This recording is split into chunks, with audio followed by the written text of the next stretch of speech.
నమస్తే మిత్రులారా, ఈ బుక్ చూశారు కదా, the first Indian war of independence 1857-59. ఇదే బుక్ని తెలుగులో కూడా అనువాదం చేశారు, అది కూడా చూడండి.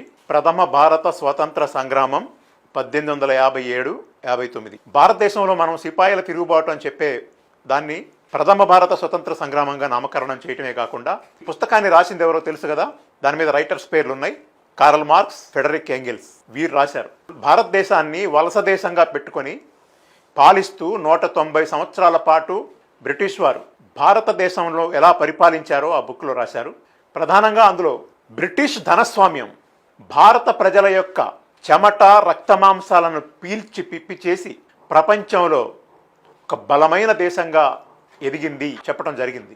అంటే భారత ప్రజల పట్ల కార్ల్ మార్క్స్ సంఘీభావం వ్యక్తం చేయటమే కాకుండా భారత ప్రజలకి మద్దతుగా నిలబడి సామ్రాజ్యవాదాన్ని, వారి దోపిడీని వ్యతిరేకించి భారత ప్రజల పక్షాన నిలబడి సంఘీభావం తెలిపి వారు మన భారతదేశం తరపున నిలబడ్డారు. కానీ ఈ దేశంలోనే పుట్టినోళ్ళు కొంతమంది ఈ భారత స్వతంత్ర సంగ్రామంలో పాల్గొనకుండా ఉండటమే కాదు, పాల్గొనబోము అని ప్రకటించి స్వతంత్రోద్యమానికి దూరంగా ఉన్నటువంటి వాళ్ళు కూడా మన దేశంలో ఉన్నారు.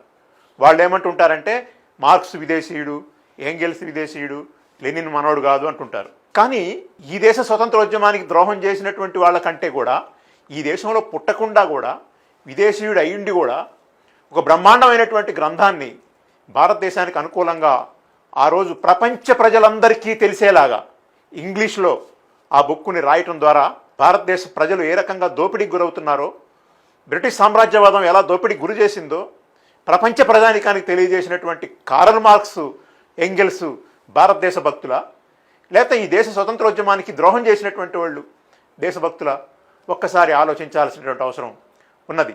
ఈ దేశంలో గోల్వాల్కర్ అనే ఆయన పుట్టాడు, హెగ్డేవార్ అనే ఆయన పుట్టాడు. వీళ్ళందరూ కూడా స్వతంత్రోద్యమంలో ఏనాడు కూడా జైలుకి వెళ్ళిన వాళ్ళు కాదు, కుట్ర కేసులు మోపబడిన వాళ్ళు కారు. సవర్కర్ అనే ఆయన పేరుకు జైలుకి వెళ్ళినా తర్వాత లొంగుబాటు పత్రం రాసిచ్చి తర్వాత బ్రిటిష్ వాళ్ళకు అనుకూలంగా పనిచేశాడు. కాబట్టి ఎవరు ఏ దేశంలో పుట్టారనేది కాదు, ఏ ప్రజల పక్షాన నిలబడ్డారు, ఎవరి కోసం నిలబడ్డారు, ఎవరి ప్రయోజనాల కోసం నిలబడ్డారు, ఎవరిని వ్యతిరేకించారు అనేది ప్రధానంగా గుర్తించుకోవాల్సిన అవసరం ఉంది. ఈ వాట్సాప్ సిలబస్లు చదివి కొంతమంది సినిమాలు తీసే ప్రబుద్ధులు బయలుదేరి ఈ మధ్యకాలంలో మార్క్స్ లెనిన్లని గుంటూరు కారం సినిమాలో విలన్లుగా చూపించేటటువంటి దుర్మార్గమైనటువంటి ఆలోచన ఆ త్రివిక్రమ్ అనేటోడికి ఎలా వచ్చిందో అర్థం కావటం లేదు. కాబట్టి ఈ రకంగా ఈ దేశ స్వతంత్రం కోసం మన దేశ ప్రజల తరపున సంఘీభావం నిలిపినటువంటి వాళ్ళకి మనం కృతజ్ఞత తెలపాల్సిన అవసరం ఉంది, వారికి మనం ధన్యవాదాలు తెలుపుకోవాల్సిన అవసరం ఉంది. దేశద్రోహుల్ని మనందరం కూడా అర్థం చేసుకోవాల్సిన